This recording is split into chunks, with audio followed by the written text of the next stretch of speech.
নিজের কাছে প্রয়োজনের থেকে বেশি কিছু যদি থাকে খাওয়ার, তা আশা করি গরিবকে দান করতে হয়। বুঝতে পারলাম কার কথা বলছি। এই যে সামনে বসে আছে, বেচারা না খেয়ে আছে, মনে হচ্ছে একটা রেস্টুরেন্টের সামনে আছে।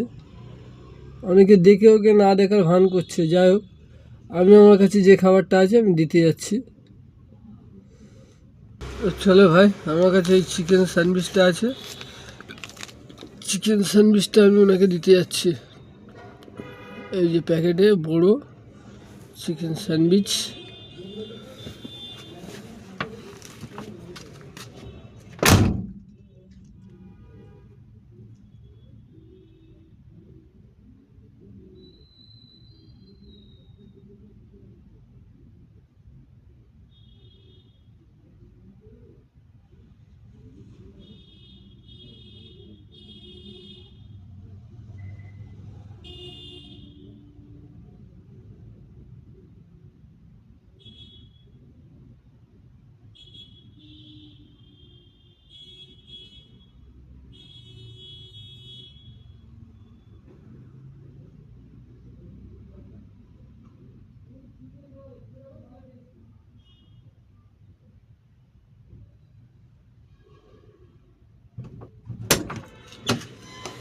প্রথমত লজ্জা লাগছিল, এই প্রথম কাউকে মনে হয় দান করলাম না, তার আগে অনেককে দিয়েছি, বাট ভিডিও করিনি, এটা করতে লজ্জা লাগছিলো। যাই হোক, দিলাম, তোমরা দেখলে।